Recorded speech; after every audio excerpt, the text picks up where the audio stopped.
Welcome, everybody, to another rendition of the Lone Wolf Show on Witchcraft TV on Roku television.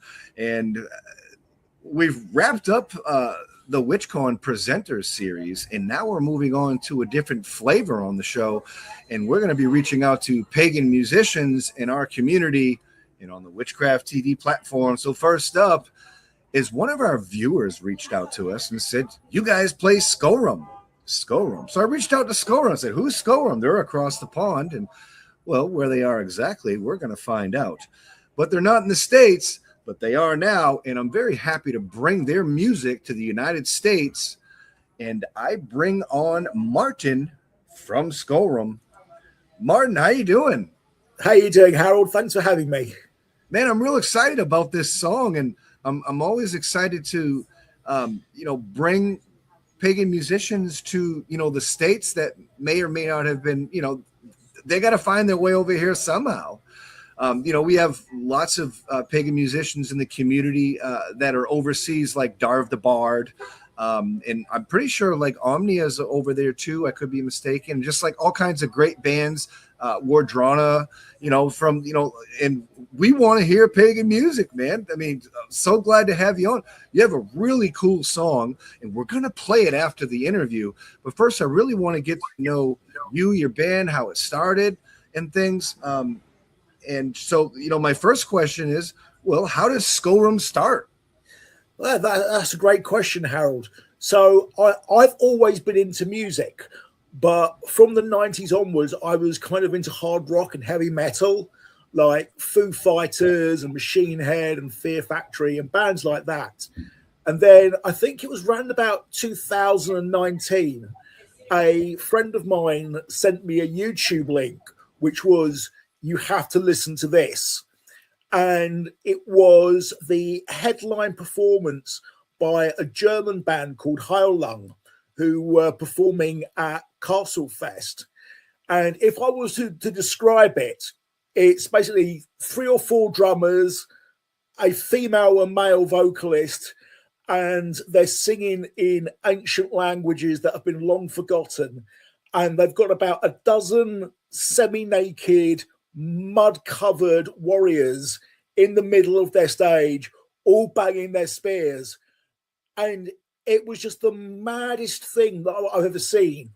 But there was something about that performance that reached out to me and touched me and was like, that's what I want to be doing. And I kind of dived into the genre of sort of pagan music. So you spoke about Wardruna there. Heavily into Wardruna. I've seen them a number of times. Absolutely love their performances. We're into a Russian band called Nitland, and they are, again, just so powerful with their performances. And I've never really been interested in songs that are kind of like, I love you, you love me. That's fine. Pop has got its place, but it's just not for me. And moving into the pagan music scene, I'd always been sort of on a religiously eclectic path, heavily into paganism, heavily into witchcraft, and the likes of that. And this music just kind of came out. And, we've done 4 albums now. And I honestly believe that music is ritual. When you look back at the archaeological records, you see how our ancestors used music as a way of telling stories and invoking the old gods. And that's kind of what Skorum is all about. So how did the band come together? And now, how many members of Skorum is there? So there's 3 members of Skorum. There's myself as the main songwriter, and I handle all the strings arrangements. There's Anne, who's over in Los Angeles, and she does all the frame drums, all the bodhrans, and all the percussion for us. And then there's Jojo Azair in Inverness, who does all the haunting vocals for us. And she's just now an outstanding singer and really brings sort of the vision to life. Now, your hit song, the May Queen song, and I saw the video, and we're going to play the video right after the interview and things. So there was only 2 of you in the band that were in that video, right? That's right. Yeah. So we are sort of spread out across the world. As I said, Anne is in Los Angeles. I am on a tiny little island in the middle of the Atlantic, known as the Isle of Lewis, and I'm right up on the north coast. And Jojo is in Inverness, and it's really sort of through the power of the internet. I knew Anne when she lived in the UK. I used to live in London, and we used to compete together in martial arts, and that's how we got to know each other in a different life. That's about 30 odd years ago.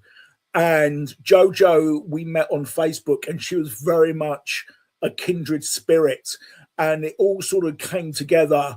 And we said, we're going to do songs about the old gods and things that actually matter to us, and create that frequency and create that vibration to bring people together in this music. So tell me about the face paint that you used in the video. Is there a particular reason why you chose blue? Yeah, so we are sort of in the sense that sort of we believe that we are carrying the burdens of our ancestors with us. And where we live in Scotland, before it was all Christianized, was the nation of the Pict people, P-I-C-T. And from the archaeological record and what we found in graves and all of that kind of stuff, Pict literally means painted. And that's how these people would go into battle against the Romans. They'd be painted blue, they'd have their tattoos out, they'd be carrying spears, and they would carry out guerrilla-style lightning raids against the Roman encampments. And that's something that we very much sort of bring to our music, is that sense of history and that sense of national identity. So the blue paint is an ancestral thing. Is that like the warrior Scottish thing? Is that like a thing with the ancestors in Scotland? Very much so. So the blue paint has been found in graves that sort of, when the Picts were buried, they'd be buried in full warrior regalia with their spears and their axes. And we believe that there was so much going on between the Picts and the Vikings as well. And there were sort of alliances and battles, and it's really sort of to evoke that history. We've been so Christianized, and so much has been lost through this sort of almost imperial colonialism. And there are now so many people who are doing amazing archaeological work, like Neil Price, and before him, H.R. Ellis Davidson, who are going back and saying, we weren't savages. We were people who had our own technologies and our own rights and our own rituals.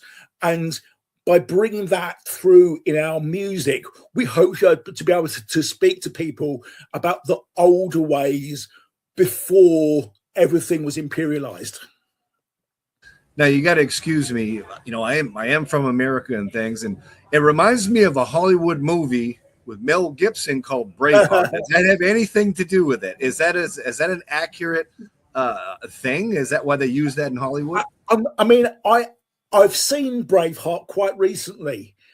As a piece of theatrical entertainment, it's a great movie. If you want to just sort of disengage your brain for an hour and a half and have fun with Mel Gibson shouting freedom as he runs down a field, it's all great. Historically, it's not the most accurate that there is, but Hollywood is an entertainment industry. It's not an education industry. So I understand people who have a problem with that. But for myself, it's like, with my daughters, we love watching Star Wars. We love watching Marvel. We know that it's not real, but for 90 minutes or 2 hours, we can just disengage brain and have fun with it.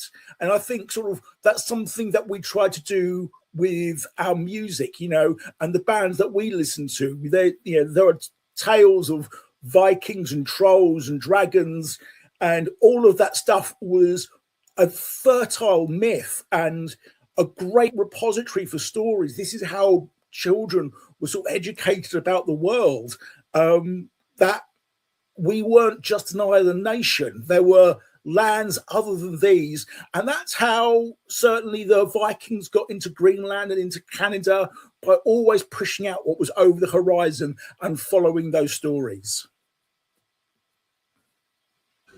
So who wrote the song? What's the correct title of the song? I'm calling it the May Queen song. Yeah, the May Queen.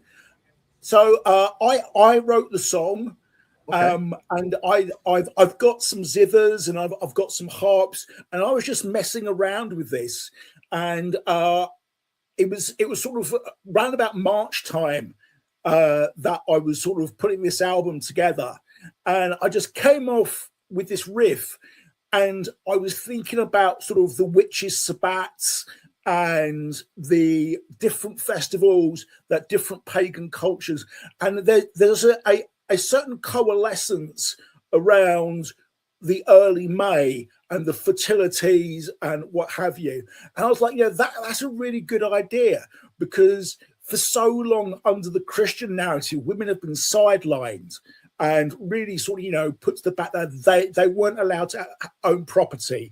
They weren't allowed to have their own finances. Their children would take the father's names. And really, this is a song about female empowerment. I firmly believe that if there is an all-powerful creator, then they are female. And she's got a wicked sense of humor, and really we wanted the song that would celebrate the divine feminine, because the feminine is divine. And you look across the likes of Mesopotamia and Iraq and Syria, before there was the colonization, these were all women worshipping agrarian cultures. And it was even in Greece, and it was in Turkey, and there were all these religions that honored and devoted themselves to women, and we wanted to be a part of that. And that's kind of what the statement of the May Queen is.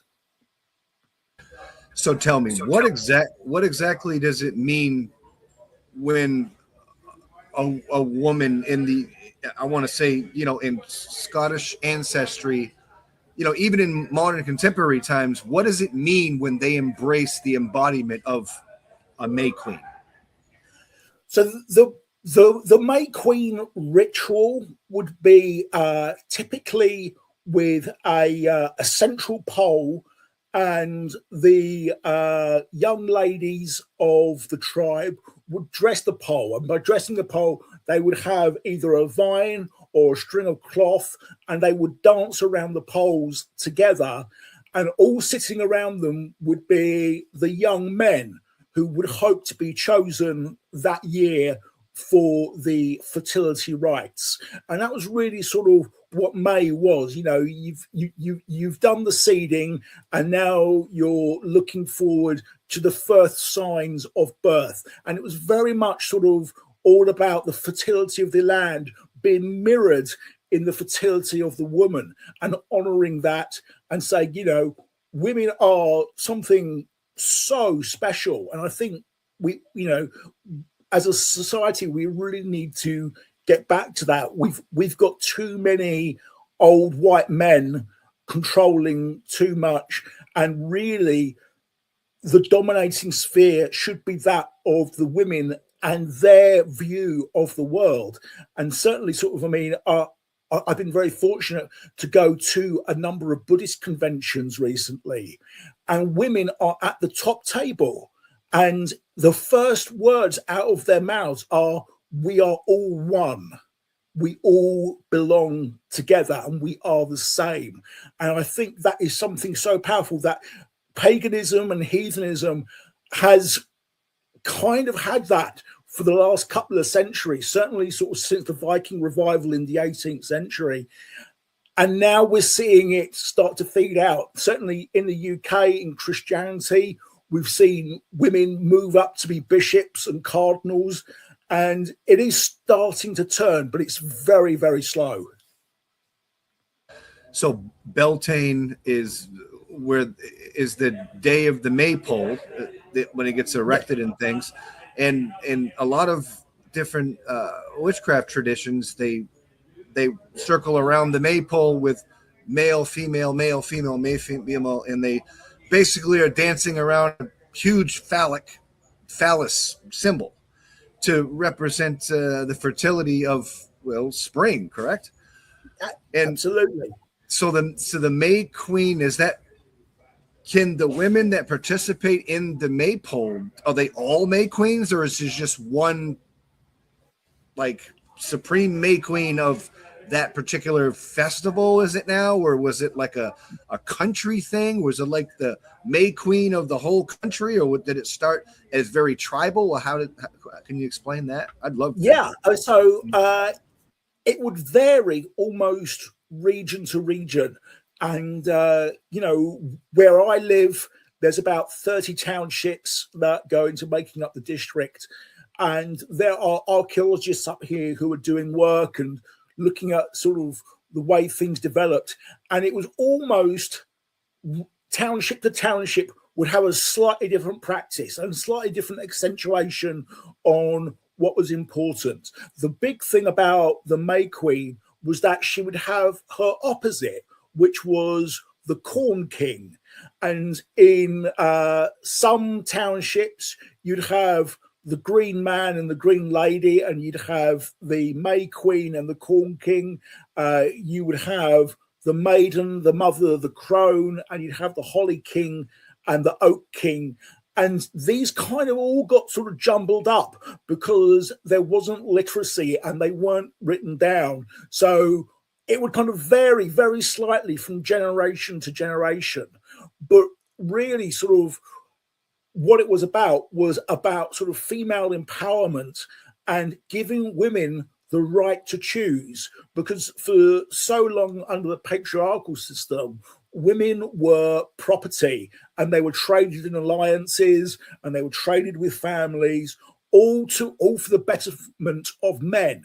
And something that we want to get away from in the May Queen was the idea of sort of the man as the dominant authority figure, and try and empower women to say, this was you 1,000 years ago. This was your ancestors 1,000 years ago. In Britain, we have the legend of Boudicca in the south of the country, who was an Iceni queen, and she led an amazing campaign against the Roman invaders. And she almost pushed them out of the country. And it was only when reinforcements arrived that she fell before the Roman sword. But all of these ideas have kind of gestated in the cultural identity that women weren't just mothers, they weren't just frith weavers, they were leaders and they were warriors. And that's kind of what the May Queen is about, of bringing that sense of identity back to the fore. So what kind of upcoming projects does the band Skorum have? I know May Queen, and we know to find your music on YouTube. Just type in Skorum, Skorum, and just type in May Queen right after that. You'll see a brilliant 12-minute video with depictions of the May Queen, and spring is upon us. So I'm hoping that's a real popular song, and that brings over to the United States and things. I'm real excited to bring you over here. I'm sure that you have followers all around the pagan community worldwide, but hopefully I can contribute to that. What kind of new projects do you have? Do you have a new album in the works? Are you writing more music? Tell me about it. Yeah, so we're always writing music. We kind of look back on our history.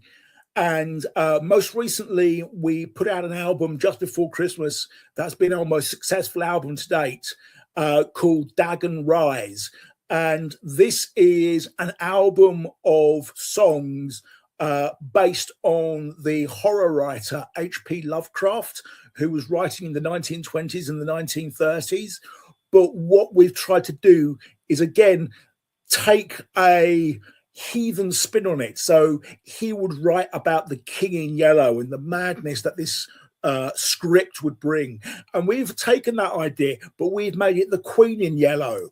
And this idea, almost in a very Greek sense, of this dominant female personality in Tartarus, in Hades, who kind of for 6 months of the year rules over the world.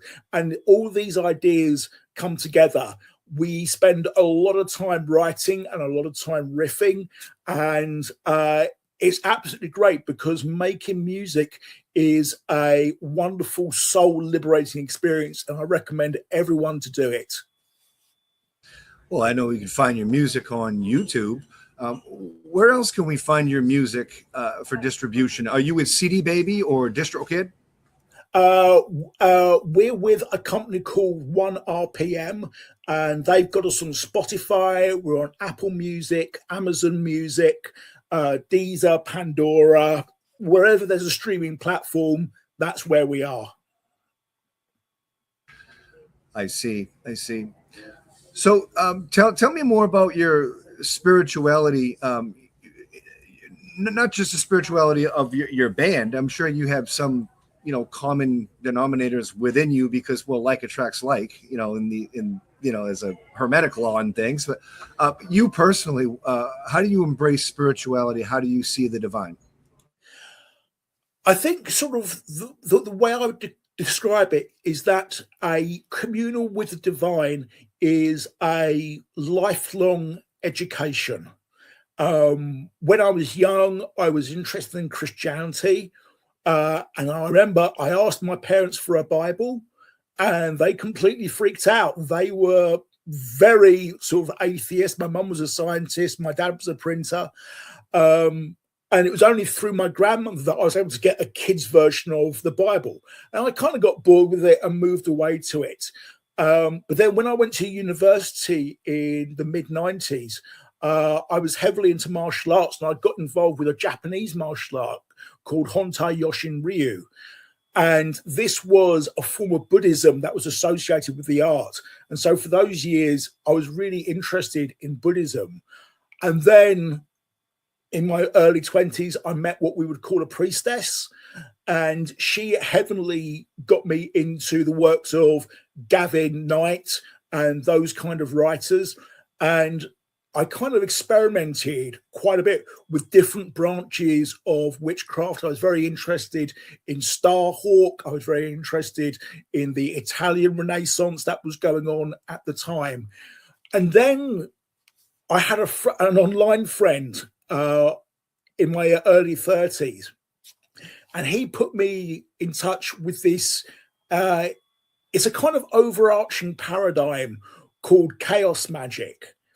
And what this really says is that belief is a tool. It almost doesn't matter what you believe, but if you believe, you can harness it. And so my paradigms are split, that I look to Freya from the Norse and Vikings. I look to Boon from the Goetia and the Greek texts. And I look to Tyche from the Roman texts. And they are my holy goddess trinity, who they're with me every day. I feel their presence every day. And I had my little ritual every day to honor them and ask for their favor. And, I couldn't ask for more. I've got two beautiful daughters who are excelling in everything they do. I've got a loving wife of nearly 20 years who does nothing but support me in whatever crazy idea I want to come out with. And I live in a remote part of the UK, and I get to grow things on my farm, and I get to listen to some amazing music. And I just think, how many lotteries do I have to win?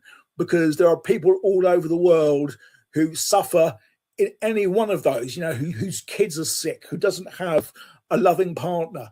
And I feel the presence of the divine goddess every day in the way that they lift me up and empower me to honor them.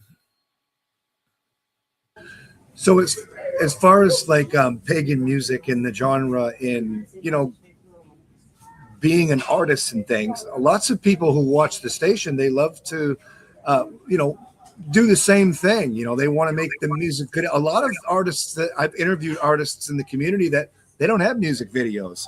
And it's like they'll submit stuff to Witchcraft TV. And I say, well, if you don't have a music video, like we're not a radio station.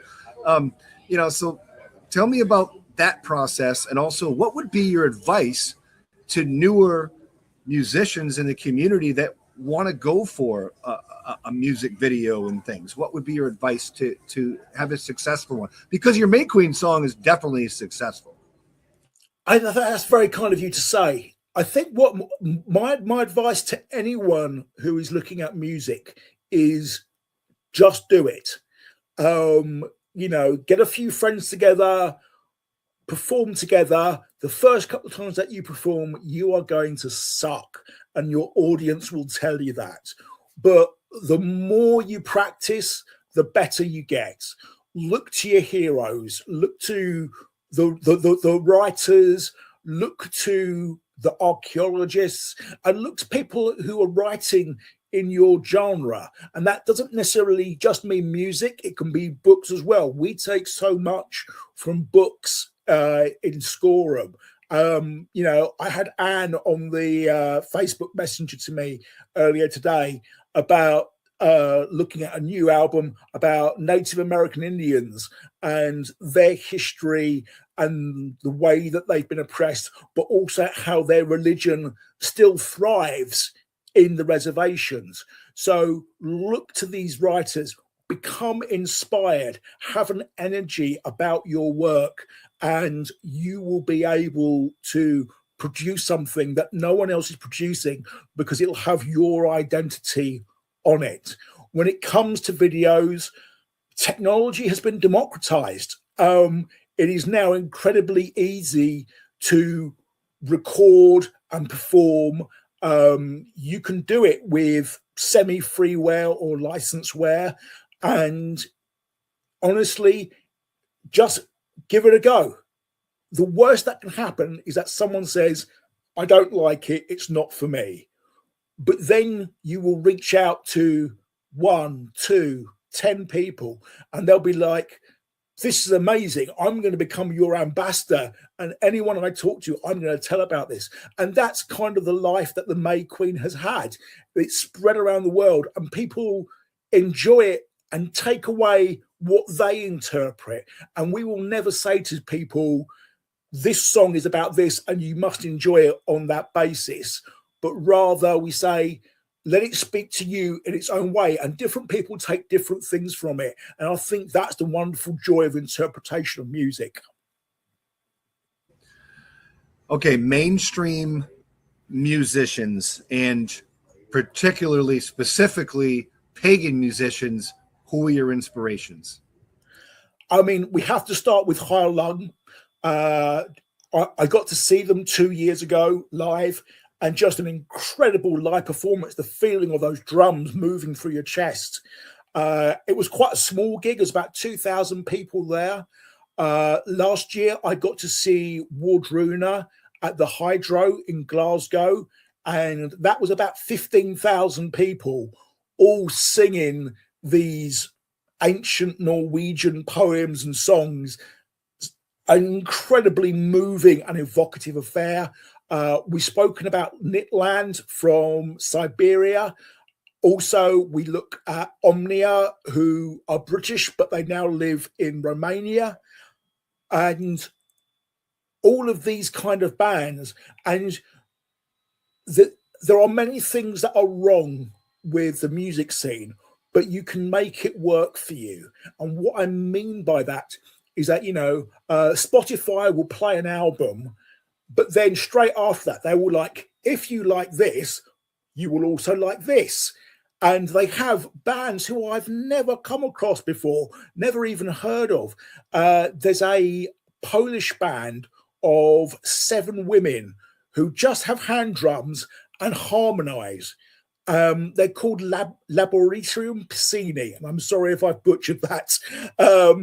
But their music is all about the cycle of life and the journey of the woman through this, from childbirth to death to everything in between. And it's just such a beautiful music. And you can harness these streaming platforms who pay an absolute pittance, but you can use it for your own ends to discover more music.